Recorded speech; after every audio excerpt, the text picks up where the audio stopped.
makanya boleh kuliah. Apik banget sih emang, Cak. Aku gini. Telepon di situ apa ya, aja ya. Kuliah po, gede-gede pada gini.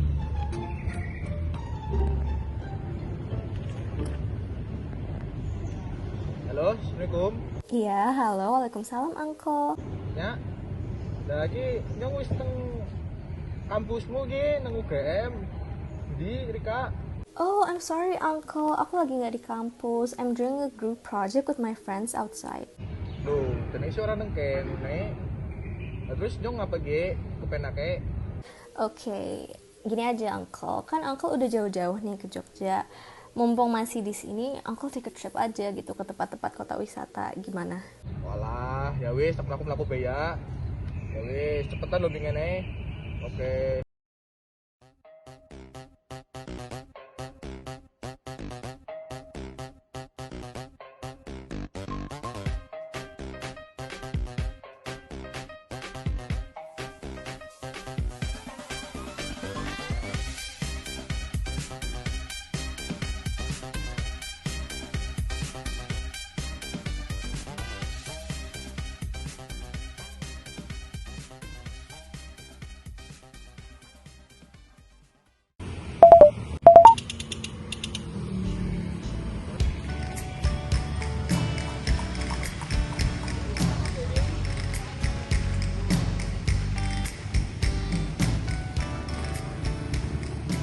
Wah, jan apik banget ya kota Jogja. Bangunannya apik-apik, masyarakatnya ramah, dayane kental.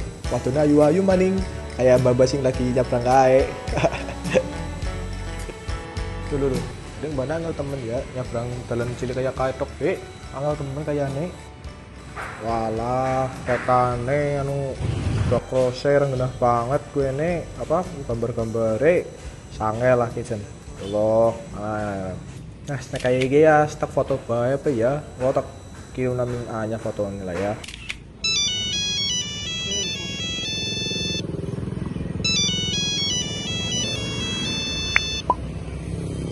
Halo nya, Priwe. Halo, Uncle. Uncle di mana? Gimana jalan-jalannya? Nah, kita duduk Malioboro sih. Ya, apik banget, jalannya bersih, rame ya kan. Tapi dan iki ana sing angel buat ae dideleng. Masa ana mbak-mbak iki nyabrang ke Bros. Tapi nyabrang kok tidak jadi orang keton iki lho. Priwe bedal. Oh gitu. Kalau gitu sih tinggal dilaporin aja, Uncle, ke aplikasi Jogja Smart Service. Walah ana ya aplikasi kayak gue. Apa jenengannya CSS? Iya. Oh ya wis, kok tak detail di situ ya. Matur suwun. Di halaman pertama, disediakan berbagai layanan berupa darurat, pengaduan, dan berita. Namun, untuk menggunakan layanan ini, pengguna harus membuat akun baru untuk menjadi member dengan mengisi nomor NIK KTP dan memberi password. Kemudian, di bawahnya terdapat kategori layanan smart service yang bermacam-macam, mulai untuk kesehatan, finance, kependudukan, dan sebagainya. Dan jika diklik lagi, akan muncul layanan yang lebih terperinci lagi dari kategori tersebut. Contoh dipakai adalah pengaduan, kemudian ada kategori pajak dan retribusi. Tidak hanya itu, di dalam aplikasi ini, masyarakat juga bisa melihat info-info lain di Jogja, seperti berita utama, pariwisata dan budayanya, kampung wisata, pengaduan masalah kota, bahkan produk asal Jogja. Lalu di banner paling bawah, pengguna bisa custom edit sendiri layanan dan akses apa yang paling sering digunakan. Saat ini, penggunaan teknologi dalam ranah pemerintahan terus didorong untuk menghadirkan layanan yang lebih cepat dan andal bagi masyarakat. Untuk menjawab tantangan tersebut, pemerintah Kota Yogyakarta mengembangkan sebuah aplikasi bernama Jogja Smart Service atau JSS. JSS secara resmi dilaunching oleh Pemda DIY pada 7 Juni 2018. JSS merupakan media berbasis digital yang menyediakan informasi terintegrasi mengenai pelayanan publik di Kota Yogyakarta. Dalam rangka mewujudkan Smart City, pemerintah Kota Yogyakarta melakukan optimalisasi pemanfaatan teknologi informasi atau TI. Wakil Wali Kota Yogyakarta yakni Hero Purwadi mengatakan bahwa pemerintah Kota Yogyakarta berkomitmen memberikan pelayanan publik terbaik dengan memberikan kemudahan akses layanan bagi masyarakat melalui penerapan teknologi informatika dan komunikasi, yakni digitalisasi layanan publik. Aplikasi Jogja Smart Service atau JSS memudahkan masyarakat untuk mendapatkan informasi maupun ragam layanan dari pemerintah Kota Yogyakarta. Aplikasi JSS memiliki desain yang menarik, ringkas, dan mudah digunakan. Melalui aplikasi JSS, masyarakat bisa memperoleh berbagai layanan yang dibutuhkan karena sudah diintegrasikan dengan layanan-layanan perangkat daerah yang lainnya, mulai dari keluhan, perizinan, hingga kegawat daruratan. Pelayanan kedaruratan di aplikasi ini melayani selama 24 jam. Aplikasi Jogja Smart Service menggunakan sistem layanan berbasis lokasi atau lebih dikenal dengan Location Based Service atau LBS. Sistem pelayanan LBS menggabungkan antara proses dari layanan mobile dengan posisi geografis dari penggunanya.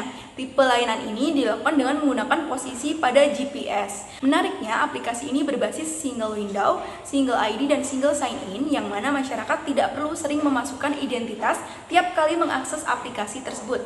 Adanya aplikasi Jogja Smart Service menjadikan masyarakat tidak perlu lagi datang ke instansi untuk layanan masyarakat.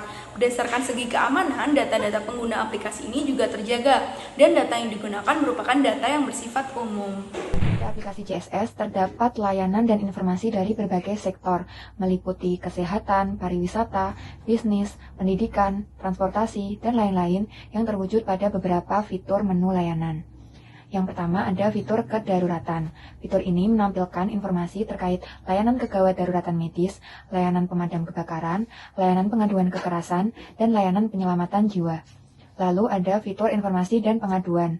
Fitur ini menampilkan informasi-informasi terkait laporan statistik pengaduan di Kota Yogyakarta seperti clipping berita Pemkot Yogyakarta, pengaduan masyarakat, warta kota, website organisasi perangkat daerah, dan informasi pengelolaan keuangan daerah. Kemudian fitur layanan umum. Di dalamnya terdapat menu KIR online, menu konsultasi hukum, layanan surat warga, pendaftaran BPUM 2021, menu pendaftaran seleksi JPT, persuratan dinas, dan informasi mengenai jaringan Wi-Fi yang tersedia di Kota Yogyakarta. Lalu fitur data dan informasi. Fitur ini memberikan informasi mengenai pantauan langsung CCTV Kota Yogyakarta, informasi peta data spasial, informasi harga bahan pokok, informasi perencanaan daerah, informasi kependudukan, informasi tata ruang, dan berbagai informasi lainnya. Kemudian fitur Badan Usaha Milik Daerah atau BUMD. Fitur ini memberikan informasi tentang bank di wilayah Yogyakarta dan informasi tagihan PDAM Kota Yogyakarta. Lalu fitur Mitra Pemerintah Kota. Di dalam fitur ini terdapat informasi seputar Basnas atau Badan Amil Zakat Nasional dan info stok darah dari pendonor di Kota Yogyakarta. Lalu fitur Jogja Event. Fitur ini memberikan informasi mengenai event wisata dan pendaftaran event yang terdapat di Kota Yogyakarta. Sejak diperkenalkan pada bulan Juni 2018, pengguna JSS kini telah mencapai 47.000 orang yang terdiri dari 26.000 warga Kota Yogyakarta dan 21.000 warga luar kota. Kehadiran JSS ini memunculkan perbaikan tata kelola pemerintahan serta menyederhanakan alur birokrasi, proses layanan, dan mendorong kemampuan literasi digital kualitas pelayanan. Di sisi lain, keberadaan aplikasi yang mudah diakses ini juga memotivasi masyarakat untuk berpartisipasi lebih aktif dalam penyelenggaraan pembangunan dan pemerintahan. Jogja Smart Service yang dibuat untuk melayani masyarakat Kota Jogja dan diselaraskan dengan pertemuan dari penelitian Rahmawati dan Rohmah mengenai aplikasi Jogja Istimewa yang belum terbilang sukses, maka Jogja Smart Service dapat menjadi landasan masalah keefektifan pelayanan publik di Kota Jogja. Tarigan berpendapat bahwa kesiapan Smart City juga harus didukung dengan teknologi informasi dan komunikasi yang terintegrasi dengan lembaga satu sama lain. Berdasarkan penelitian Balakrishna, dukungan pengembangan Smart City adalah dengan pengoptimalan smartphone sebagai sarana informasi pembangunan konsep Smart City. Penciptaan produk berupa sebuah aplikasi yang dilakukan oleh pemerintah Jogja turut melengkapi kebutuhan masyarakat yang sekarang serba digital dalam mempermudah urusan-urusan publik. Kami berpendapat bahwa Jogja Smart Service telah efektif dalam melayani pelayanan publik di Kota Jogja. Hal tersebut dibuktikan dengan adanya aturan dan tujuan yang jelas yang tertuang dalam Peraturan Wali Kota Nomor 15 Tahun 2015 yang berisi roadmap pengembangan e-government di Kota Jogja. Dalam peraturan tersebut ada beberapa tahapan yang antara lain pertama penguatan infrastruktur jaringan, Kedua, penguatan infrastruktur sistem informasi. Ketiga, integrasi data dan pengembangan aplikasi. 4, data warehouse. Yang kelima, kebijakan menuju smart city. Tahapan-tahapan ini dijadikan acuan untuk menjadikan Jogja Smart City baik dalam tatanan pelayanan maupun dari infrastrukturnya. Kebijakan ini dirasa cukup untuk memberikan pelayanan yang prima kepada masyarakat dengan dasar penggunaan teknologi di dalamnya. Peraturan tersebut diimplementasikan dengan diluncurkannya aplikasi Jogja Smart Service sebagai sarana pelayanan publik berbasis teknologi. Lalu Jogja Smart Service telah terintegrasi dengan seluruh SKPD terkait, artinya tanggung jawab terhadap layanan tersebut telah benar-benar disalurkan kepada SKPD yang bertanggung jawab atas laporan yang ada. Jogja Smart Service dijadikan jembatan layanan publik masyarakat Kota Yogyakarta sehingga hubungan antara masyarakat yang melaporkan dapat langsung ditindaklanjuti oleh SKPD terkait.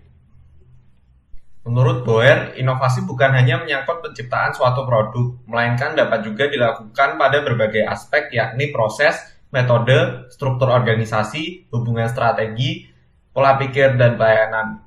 Pada bentuk inovasi Jogja Smart Service telah dilakukan inovasi pelayanan terbukti dengan apa yang terdapat pada aplikasi JSS telah melakukan berbagai pelayanan yakni mengintegrasikan sistem-sistem pelayanan berbasis digital di dalam satu aplikasi dari berbagai pelayanan yang dilakukan oleh pemerintah Kota Jogja. Berdasarkan berbagai aspek yang telah dilakukan oleh pemerintah Kota Jogja, kami menemukan bahwa inovasi JSS menerapkan jenis inovasi inkremental, yakni inovasi yang mengembangkan sesuatu yang sudah ada sebelumnya menjadi lebih baik. Dibuktikan dengan inovasi dari yang sebelumnya Jogja Istimewa yang dinilai gagal, lalu dikembangkanlah JSS dengan fitur dan layanan yang lebih menjanjikan masyarakat.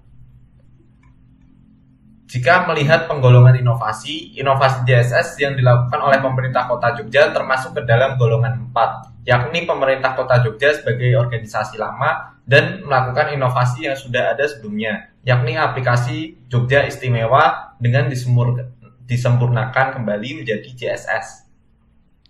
Aplikasi Jogja Smart Service memiliki desain yang menarik, ringkas, dan mudah digunakan. Aplikasi ini dapat digunakan pada smartphone dengan platform Android dan Windows, serta iOS yang dalam tahap pengembangan. Terdapat beberapa keunggulan dari aplikasi ini, yaitu keunggulan pertama, penyampaian informasi dibuat dengan konsep single ID, single window, dan single sign-on. Konsep ini bagi masyarakat tentu amat sangat memudahkan karena akan menyatukan berbagai layanan aplikasi e-government. Yang kedua, aplikasi JSS ini dapat berperan sebagai media promosi daerah Kota Yogyakarta untuk meningkatkan kunjungan wisata daerah tersebut. Keunggulan selanjutnya yaitu aplikasi ini dapat mengurangi penggunaan kertas dalam memberikan informasi pelayanan publik kepada masyarakat luas. Selain itu, aplikasi ini dapat membantu masyarakat dalam mengakses berbagai layanan, penyampaian keluhan, permohonan perizinan, hingga layanan kegawat daruratan. Keunggulan kelima, aplikasi ini mampu mengikuti perkembangan perilaku dan kebiasaan pengguna seiring dengan perkembangan tren teknologi. Selanjutnya, keunggulan terakhir yaitu tersedianya gratis upgrade sesuai dengan perkembangan teknologi tertentu. Namun terdapat beberapa kekurangan, diantaranya penggunaan aplikasi JSS kepada masyarakat masih kurang mengenai sosialisasinya, di mana pengenalan aplikasi ini harusnya tidak hanya dilakukan dengan sasaran masyarakat saja, tetapi pemerintah secara keseluruhan perlu juga mengenal aplikasi ini supaya pemanfaatan dan pengembangannya optimal. Pengenalan aplikasi dapat dilakukan dengan berbagai strategi melalui media sosial, media cetak, ataupun televisi. Gak sia-sia aku datang ke Jogja. Kotanya indah, pelayanan publik di sini pun bagus, praktis, dan kekinian. Sudah bisa diakses lewat satu aplikasi.